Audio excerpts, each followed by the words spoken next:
好多家長同我講，我個小朋友其實都唔算嚴重，只係有少少自閉症嘅症狀，應該大大下會好啲啩？又或者有人會話佢語言都 OK 嘅，應該唔需要咁早介入。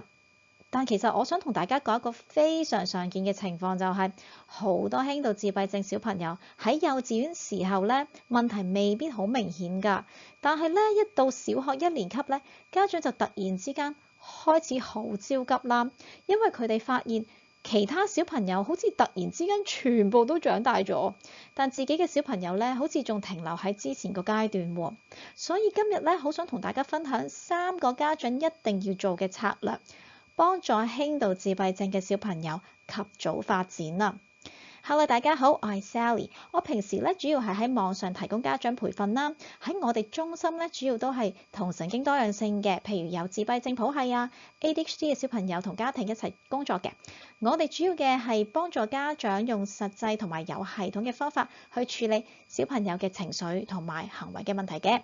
如果你對呢啲主題都有興趣嘅，咁一定要 Like、Share 同 Subscribe 呢個頻道啦。好啦。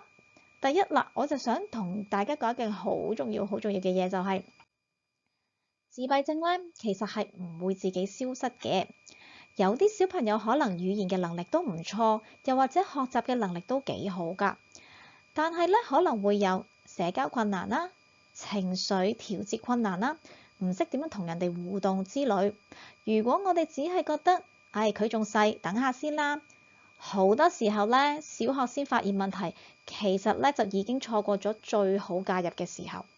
我見到嘅例子太多啦。譬如咧，有個小朋友，佢係可能香港係叫 K2 啦，我哋呢度叫 Preschool 嘅小朋友啦。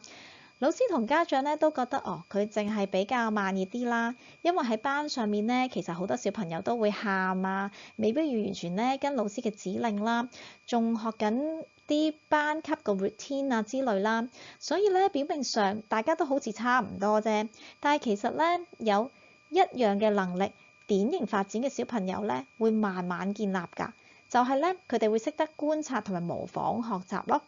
佢哋會開始觀察其他小朋友點樣做啦，跟住同學啦，聽老師指令啦，同埋咧慢慢融入班級嘅生活嘅。所以咧，即使一開始咧佢哋都做得唔好，個個都唔好㗎啦，但係咧其他小朋友咧係每日都喺度進步緊。但對於一啲有自閉症嘅小朋友嚟講咧，呢啲觀察啊同埋自然模仿嘅學習能力咧，佢哋都比較弱啲㗎。所以咧，有時會見到其他小朋友咧慢慢咁學啦，坐定啦，跟指令啦，自己完成簡單任務咁啦。但係咧，我哋嘅小朋友咧，可能咧仍然係好容易喊啦，好難跟到班級嘅 routine 啦，亦都唔係好留意老師同埋同學仔喎。咁喺 preschool 或者幼稚園嘅階段咧，因為其他小朋友都仲好細啊嘛，咁所以咧，我哋啲小朋友咧，好似都叫做可以 blend in 啊，好似唔係好覺咁啦。但係如果呢啲能力咧喺幼稚園嘅階段咧冇好好咁建立咧，到咗小學1年班咧，其實小朋友咧已經係可以坐得好啦，跟到老師指令啦，又唔會咁容易喊啦，同埋可以比較獨立咁啦，完成一啲學校嘅任務啦。但係咧，有啲自閉症嘅小朋友可能咧仍然停留喺之前嘅水平喎。呢個時候好多家長咧先至開始好 panic 啊，好緊張啦。佢哋先至突然之間發現，哎呀，點解我個小朋友同其他個同學仔忽然間好似爭咁大嘅距離嘅？但係咧，其實問題咧唔係突然間出現㗎，而係咧之前咧一直都冇被注意到。如果家長早啲知道咧，小朋友喺模仿啦、跟指令啦、社交觀察方面咧都比較困難嘅時候咧，早啲去提供支持咧，其實對呢啲小朋友咧係好大嘅幫助，佢哋係可以慢慢追上進度㗎。同年嘅小朋友嘅差距咧就一定唔會咁大咯。所以咧，即使係輕度自閉症，都唔代表我哋可以等㗎。咁咧，越早支持啲小朋友咧，佢哋嘅發展空間咧係其實會越大㗎。好啦，咁我哋不如講下有咩方法啦。其中咧一個方法就係咧要建立清晰嘅結構啊。咁好多小朋友咧，其實佢好需要預測性。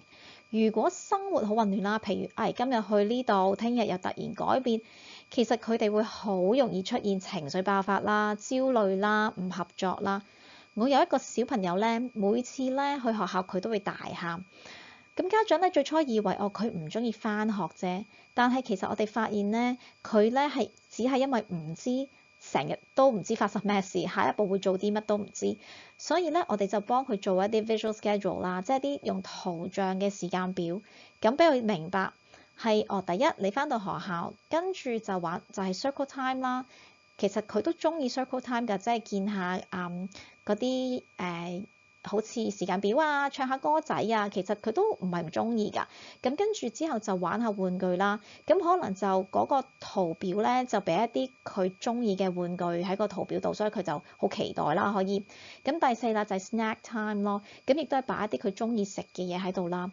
咁當佢知道原來1、2、3、4係咁樣發生嘅，咁佢焦慮咧其實就好快就減少晒。咁幾個星期之後咧，已經冇再喊咁入住返學校，因為佢已經知道係會見邊個啦，做啲乜嘢。好多小朋友咧，當佢哋知道個世界係有結構性啦，有預測性啦，佢哋安心好多咯。咁好多家長都會問，咁點同一個方法對有啲小朋友有效，對有啲就完全冇用嘅咧？咁好多時間咧係因為佢哋嘅行為嘅背後嘅原因都好唔一樣咯。如果我哋未揾到真正嘅原因咧，就算再多嘅策略咧，都係冇乜效果㗎。所以咧喺我哋嘅線上課程裏面啊，我哋都會教家長點樣去分析小朋友背後嘅動機啦、原因啦，咁先至再揾到合適小朋友嘅策略咯。如果你有興趣了解更加多咧，可以喺下低咧嘅影片下面嘅連結咧揾到我哋嘅課程內容咯。咁好啦，我哋講下方法2啊。就係刻意教社交技巧啊！咁社交能力咧，其實係好需要教。有好多家長會覺得小朋友自然就會學得識同人玩㗎啦。咁但係對於有自閉症小朋友嚟講咧，好多咧社交技巧其實係唔會自然出現㗎。例如啦，點樣同其他人玩啦，點樣輪流啦，點樣回應其他人啦。咁我見過一個小朋友咧喺學校成日自己玩㗎，咁老師咧就會話佢好似唔係好想同其他小朋友玩，但係咧其實個問題咧佢唔係唔想同小朋友玩咯，只係佢唔知點樣開始去互動咯。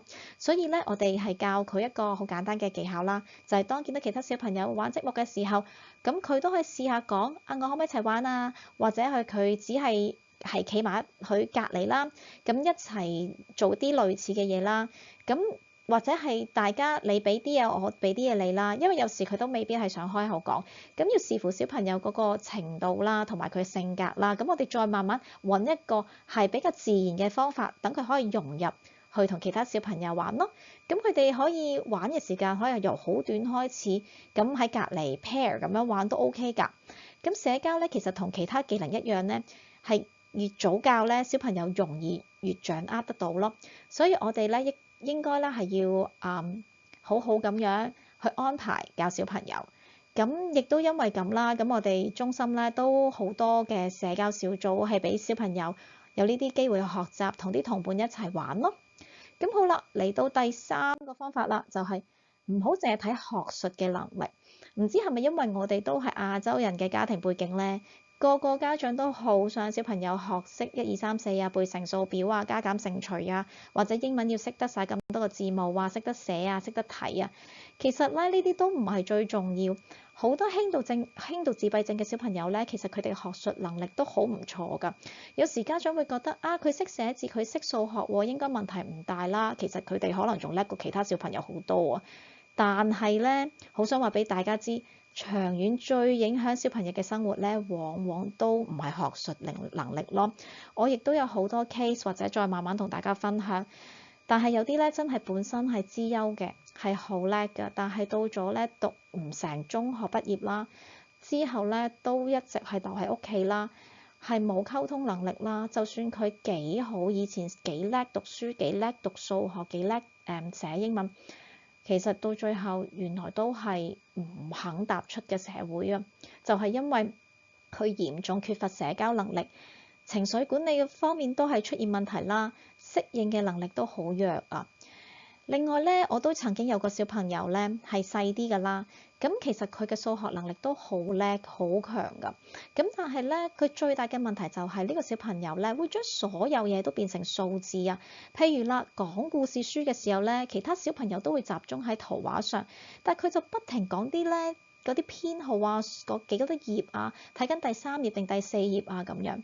又或者咧，當啲同學去教室咧，咁佢哋都用啲功能性去稱呼啲房間㗎嘛，譬如話音樂室、美術室之類啦。咁佢就會講咧係 room number 幾多咯，room 201、room 406咁樣。咁其實其他小朋友完全都唔知佢講緊乜。咁同埋咧，呢個小朋友佢都會咧，因為老師突然改變啲活動咧，佢會覺得非常之焦慮咧，佢都會情緒爆發㗎。咁所以咧，我哋都要好好咁教佢哋啦，即係佢哋要好好去接受改變啊。咁我哋要教佢點樣面對改變啦，要面對點樣去表達自己，同埋點樣去用佢識嘅語言去求助。咁當佢慢慢學識呢啲技能咧，喺學校嘅適應能力咧，佢哋都會有好明顯嘅進步咯。咁好啦，今日咧就講咗呢3個策略啦。第一就係建立清晰嘅生活結構啦。第二就係刻意教佢社交嘅技巧。第3啦就係我哋要重視社交同埋情緒嘅發展啦。我哋咧要好清楚，即使係輕度自閉症，都唔代表係可以等啊。越早支持小朋友咧，佢哋嘅適應能力咧就會越好，會越強㗎。如果咧你對自閉症教養啦、孩子嘅行為管理啦、情緒發展都有興趣嘅咧，歡迎訂閱我嘅頻道，亦都可以留言同我分享喎。